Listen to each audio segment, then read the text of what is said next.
If you've opened a magazine in the past 20 years, this is probably a familiar image. It's easy to flip past these ads and just think, hey, great. Stars promoting a healthy alternative to sugary sodas and sports drinks. Awesome. There's this idea that we have to drink milk in order to be healthy.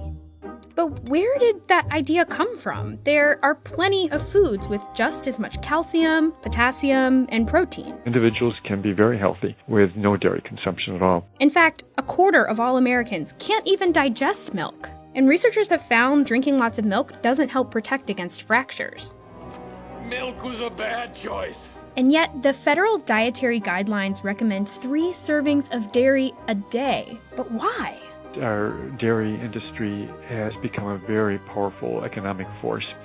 For most of human history, milk was a very small part of the lives of a very small number of people. Milk was really a survival technology for living in cold places. Long winters made it difficult to grow fruits and vegetables. Around World War I, the U.S. government sent huge amounts of canned and powdered milk overseas to fight malnutrition among soldiers. And farmers made huge changes in response. Many got rid of their other crops and animals to focus exclusively on dairy. But when the war ended, demand dried up, and the country was left with a whole bunch of milk it didn't need. At this point, farmers and milk processors had invested way too much time and energy to shift away from large-scale year-round milk production. So instead of making less milk, they convinced people to drink more. Milk education campaigns in public schools encouraged students to drink 4 glasses a day. And milk producers got a boost from legislation that created the National School Lunch Program in 1946. Those meals were required to have a glass of whole milk. Even with all this promotion, the U.S. still saw huge milk surpluses in the 1940s and 50s. So the federal government started buying up the extra milk. It sent some of it to schools, some of it to the military, and to other countries as food aid. But much of the surplus sat unused in vast underground storage caves. By the 1980s, the government was spending $2 billion a year buying up surplus milk. The Reagan administration, in its quest to cut government spending, put a stop to the buying program. And that did not sit well with dairy producers. They convinced Congress to change the rules so that they could create something called a Dairy Checkoff. Dairy farmers would pay into the checkoff with a mandatory fee. That fee would go towards advertising campaigns aimed at making people buy more milk. And the U.S. Department of Agriculture would approve all those campaigns. Those Got Milk ads are one example.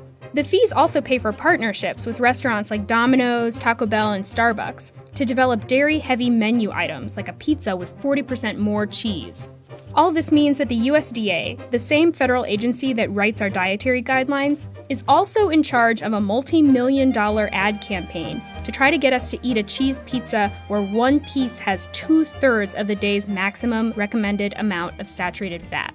And who eats just one piece? So if we know that milk isn't necessary, then why not change the recommendation? Instead of milk with every meal, why not tell people to drink water? I think it's impossible at this point in time because the political forces would not allow for the dietary recommendations to say anything about limiting red meat or dairy consumption. The dairy industry gives millions to politicians who protect their interest whenever the nutrition guidelines come up for review every 5 years. How do we continue to make sure students have access to appealing and nutritious dairy products? What can we do to remove policies that are hindering milk consumption or promote policies that could enhance milk consumption? Milk and other dairy products can be part of a healthy diet, but the idea that they're essential, that's just marketing. And it's not like there's broccoli trade groups giving money to politicians and running multi-million-dollar ad campaigns. If there were, our dinner tables might look a little different.